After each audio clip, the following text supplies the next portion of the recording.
তোলাবাজি থেকে শুরু করে সিন্ডিকেট এবং এছাড়াও 2021-এর ভোট পরবর্তী হিংসায় নাম থাকার অভিযোগে গ্রেফতার করা হয়েছে 101 নম্বর ওয়ার্ডের কাউন্সিলর বাপ্পাদিত্য দাশগুপ্তকে। এই মুহূর্তে আমরা তার ঠিক বাড়ির সামনে দাঁড়িয়ে রয়েছি, যেখানে শনিবার রাত্রেবেলা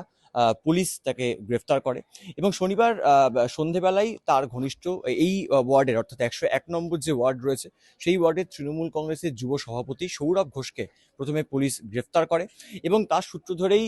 প্রথমে আটক করা হয় বাপ্পাদিত্য দাশগুপ্তকে এবং তারপরেই রাত্রিবেলা তাকে গ্রেফতার করার কথা সামনে আসে। অন্যদিকে দাঁড়িয়ে 2015 সালে বাপ্পাদিত্য দাশগুপ্ত তিনি প্রথমবারের জন্য এই ওয়ার্ডের কাউন্সিলর হন এবং তারপরে 2021 সালে যখন আবার তিনি কার্যত কাউন্সিলর হন, সেখান থেকে দাঁড়িয়ে কিন্তু যে ছবি আমরা দেখতে পাচ্ছি এই মুহূর্তে, যে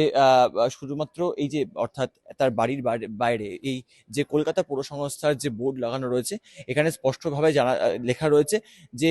একদিকে যেখানে কাউন্সিলর হলেন, অন্যদিকে কলকাতা কর্পোরেশনের কাউন্সিলরদের মুখ্য সচেতক সেই দায়িত্ব কিন্তু সামলাচ্ছিলেন বাপ্পাদিত্য দাশগুপ্ত। এবং আমরা জানি তিনি দীর্ঘদিন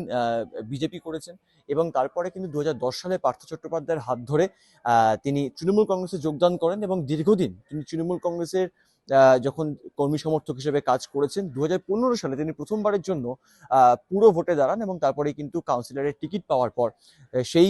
অর্থাৎ ভোটে কিন্তু তিনি জয়লাভ করেন। পরবর্তী ক্ষেত্রে এখানকার যারা স্থানীয় মানুষজন রয়েছেন তাদের একাংশের দাবি, তারা দীর্ঘদিন ধরে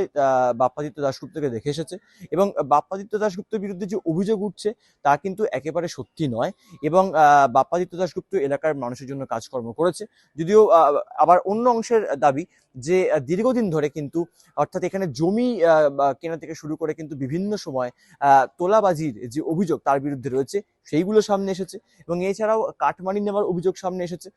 একদিকে যেখানে মানুষজন তার পক্ষে কথা বলছেন, অন্যদিকে তার বিপক্ষেও অনেকে কথা বলছেন। আমরা রবিবার সেই ছবি দেখতে পেলাম যখন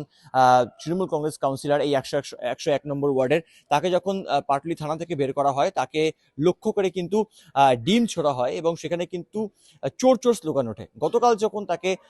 পাটুলি থানায় গ্রেফতার করে নিয়ে যাওয়া হয়, তার বাইরেও কিন্তু বাপ্পা চোর স্লোগান ওঠে এবং সেখানে পুলিশের তরফে কিন্তু পরিস্থিতি সামাল দেওয়ার জন্য তড়িঘড়ি পুলিশের গাড়ি থেকে বার করে তাকে থানার মধ্যে নিয়ে যাওয়া হয়। পরবর্তী ক্ষেত্রে রবিবার যখন তাকে আবার থানা থেকে বের করা হয়, সেক্ষেত্রে আমরা যে ছবি দেখতে পাই আপনাদেরকে এই সময় লাইভের পর্দায় আমরা দেখিয়েছি, যেখানে কিন্তু কার্যত একের পর এক ডিম ছুড়ে আসে তার দিকে এবং যেভাবে বিভিন্ন জায়গায় তৃণমূল কংগ্রেস কাউন্সিলরদেরকে গ্রেফতার করা হচ্ছে, তাদের ক্ষেত্রেও যেই ঘটনা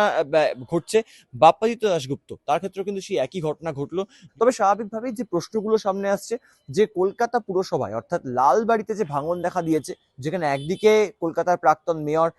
ফিরহাদ হাকিম তিনি ইস্তফা দিয়েছেন, বিভিন্ন ক্ষেত্রে আমরা দেখতে পেয়েছি কখনো সুদীপ পল্লী থেকে শুরু করে একের পর এক কাউন্সিলর যখন গ্রেফতার করা হচ্ছে তাদেরকে, সেখানে বাপ্পাদিত্য দাশগুপ্ত 101 নম্বর ওয়ার্ডের তৃণমূল কংগ্রেস কাউন্সিলর, তার বিরুদ্ধে যে ভুরি ভুরি অভিযোগ ছিল, কখনো কাটমানি নেওয়া, কখনো তোলাবাজির মতো অভিযোগ, কখনো সিন্ডিকেট চালানোর অভিযোগ এবং সবথেকে গুরুত্বপূর্ণ 2021-এর ভোট পরবর্তী হিংসায় তার নাম জড়িয়েছিল, এই অভিযোগে তাকে অ্যারেস্ট করা হয়েছে। যদিও স্বাভাবিকভাবেই কিন্তু তার বাড়িতে, যেমনটা আমরা জানতে পারছি, তিনি এবং তার মা থাকেন এই বাড়িতে এবং তার আরো একটি বাড়ি রয়েছে, তবে এই বাড়ি থেকে কিন্তু পুলিশ তাকে গ্রেপ্তার করেছে। এবার যেভাবে তৃণমূল কংগ্রেস কাউন্সিলরদের নাম বিভিন্ন